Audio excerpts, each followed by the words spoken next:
बताइए इसके बारे सर, में। हाँ। ये प्रगति का फुल फॉर्म होता है hmm. Proactive governance and timely implementation. Good. और क्या है इसका कुछ फीचर्स और बताइए। हम्म। मतलब इसमें जो होता है ना, ये इम्पोर्टेंट प्रोग्राम या कोई भी इम्पोर्टेंट प्रोजेक्ट को मॉनिटर किया जाता है या उसको रिव्यू किया जाता है। ये थ्री टीयर बिल्कुल। ठीक है, बोलिए बोलिए, हाँ बताइए। ये हम्म। 3 टीयर सिस्टम होता है।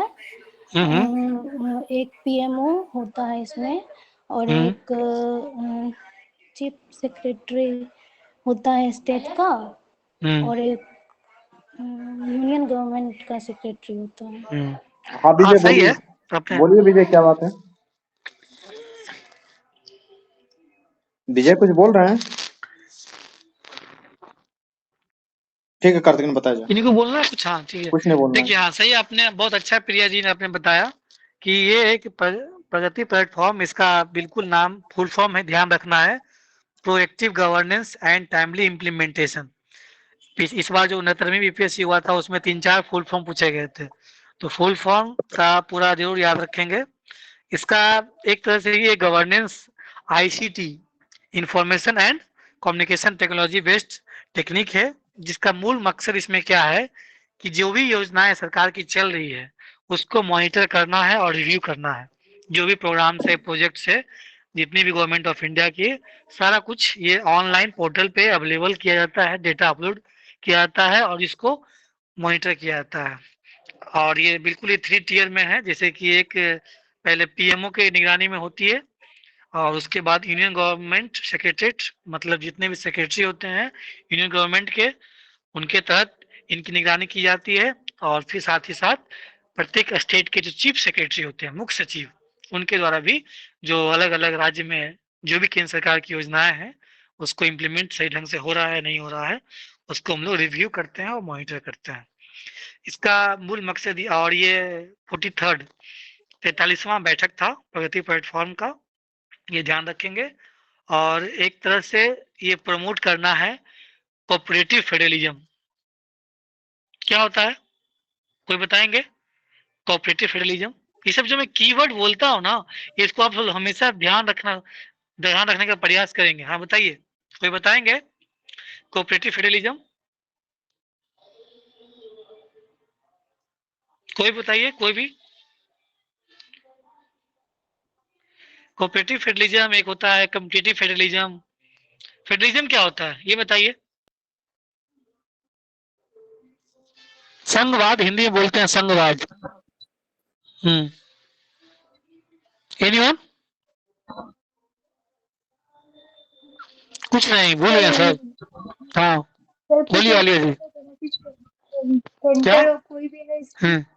कोई भी हाँ बताइए गवर्नमेंट बताइए। स्कीम करते हैं तो उसमें कहते हैं सेंटर और स्टेट का क्या होता है, दोनों का स्कीम अगर होता है तो स्मूथली वो चल सके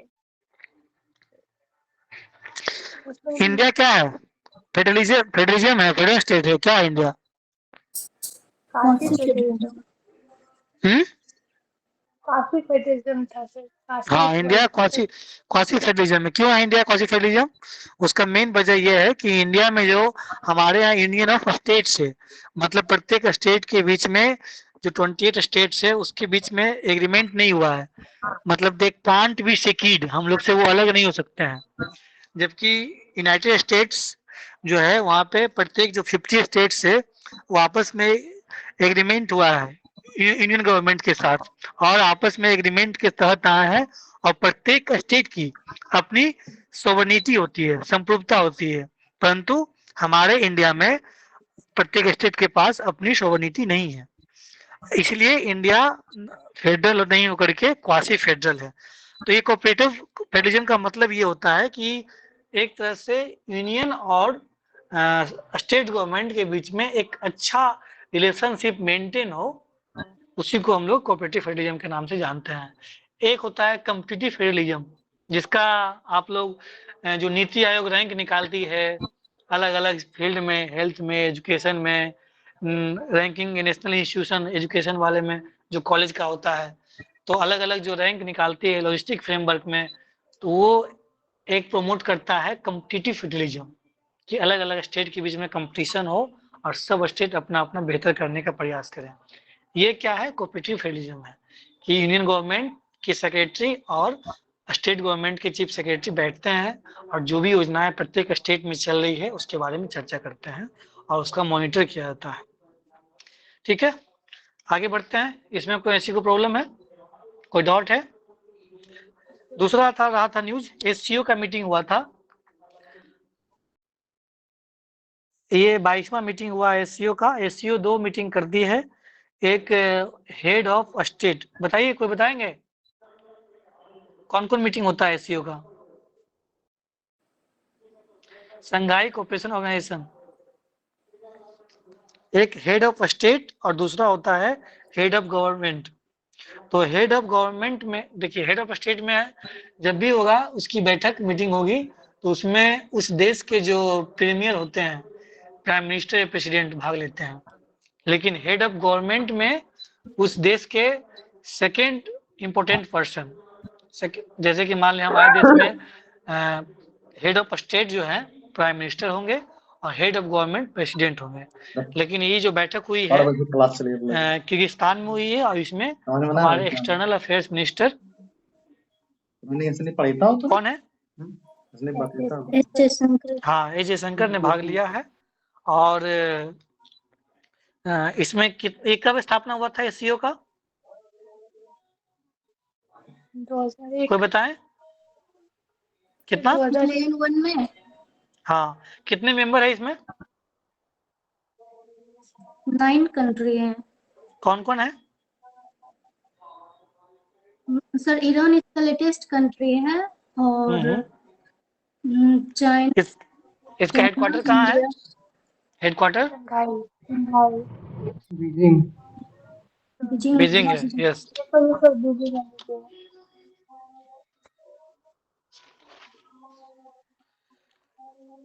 और एक इम्पोर्टेंट न्यूज रहा है, कुछ न्यूज बिहार का भी है। बिहार का न्यूज पढ़े हैं आप लोग? बताइए। एक भीम संसद ऑर्गेनाइज होना है बिहार में। ये नीतीश कुमार जी का। किस लिए होना, कहाँ होना है, बताइए, बोलिए। भीम संसद जो है 26 नवंबर को डेट फिक्स किया गया है और ये पटना के वेटनरी कॉलेज ग्राउंड में होना है। और भीम संसद का मूल मकसद ये है कि जो भी बिहार सरकार ने दलित उत्थान के लिए, दलित वर्गों के उत्थान के लिए जो भी कार्य किए हैं उसको जन जन तक पहुंचाने के लिए ये भीम संसद का ऑर्गेनाइज किया जाना है, जो कि 26 नवंबर को होना है। बिहार से एक इम्पोर्टेंट न्यूज है, देश का पहला ई लाइब्रेरी, मतलब एक तरह से उसमें जितना भी उसके पास कंटेंट है, पांडुलिपियां है, सब कुछ का उसका ऑनलाइन किया जाना है। ये कौन सी लाइब्रेरी पता है? इसमें चल रहा है। इसमें ज्यादा लगता है। एक लाइब्रेरी का नाम है खुदा बख्श लाइब्रेरी। ये पटना के अशोक राजपथ में स्थित है, आप देखे होंगे। तो ये देश की पहली लाइब्रेरी बनने जा रही है जहाँ पे जितने भी संरक्षित पांडुलिपियां हैं, अभिलेख हैं, सबको ऑनलाइन डिजिटाइज करने जा रही है। कुल 25 लाख पृष्ठ लगभग अनुमानित है कि लगभग 25 लाख पृष्ठों का ये ऑनलाइन किया जाना है, इसको डिजिटाइज किया जाना है और ऐसा करने वाली देश की पहली लाइब्रेरी बनने जा रही है। एक इम्पोर्टेंट और है, जाटा ट्रेवल शो कहाँ होना है? ये कहाँ हो रहा है? जापान में। नाम सुने हैं? पहले नाम सुने कि नहीं ये बताइए। कहाँ है बताइए? जापान में हो रहा है। जापान में हो रहा है। इसमें कौन भाग लिए हैं? बिहार से उप मुख्यमंत्री तेजस्वी यादव पर्यटन के तौर, हाँ, मंत्री के तौर एक तरह से अपना बिहार टूरिज्म को प्रमोट करना है और इसी को लेकर के वहाँ पे एक बिहार पेवेलियन नाम करके अपना एक मंडप भी इनॉग्रेट किया गया है हमारे बिहार के माननीय उप मुख्यमंत्री जी के द्वारा। तो ये बिहार का 3 इम्पोर्टेंट न्यूज रहा।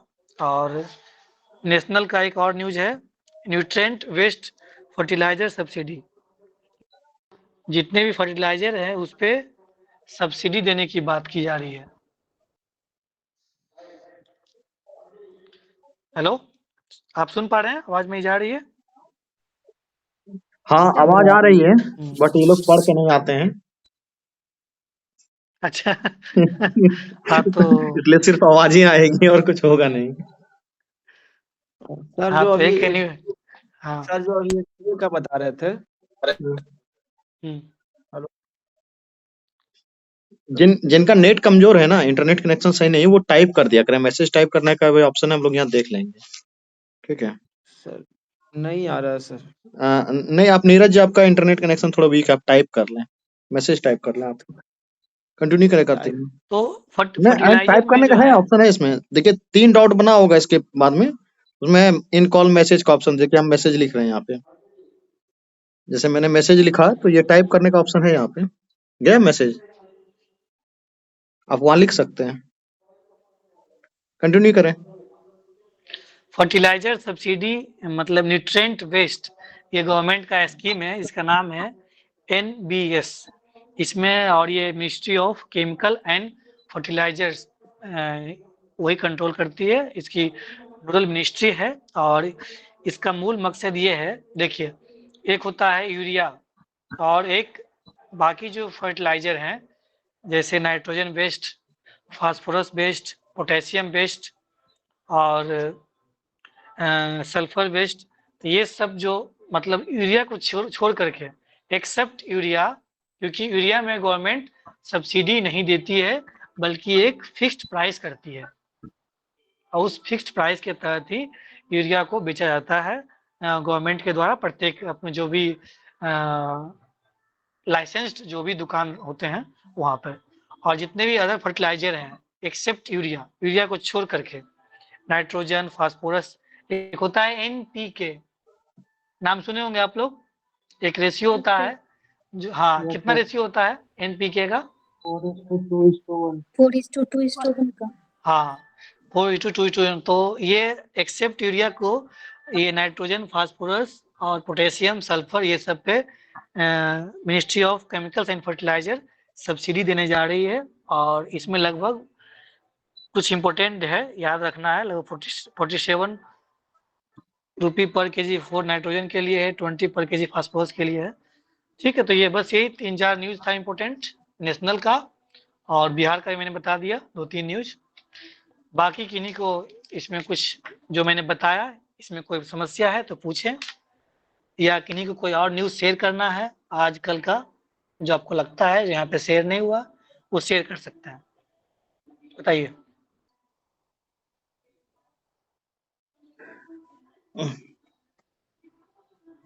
बोलिए, किन्हीं को नहीं, कोई डाउट है? किन्हीं को शेयर नहीं करना है। और मैं खेद व्यक्त करना चाहूंगा कि आज मैं कोई भी न्यूज पढ़ नहीं पाया, नो न्यूज देख पाया हूँ। आज मैं अपने केस में व्यस्त था, पूरा दिन बर्बाद हो गया है फिर मेरा। आज अभी मैं मार्केट से ही आया हूँ, उसके बाद क्लास स्टार्ट किया हूँ।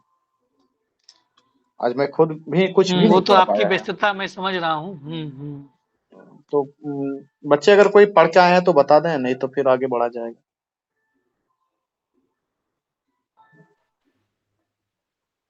ठीक है, आगे बढ़ा जाए। तो मैं क्या करूँ, डिस्कस कर दूं? मैं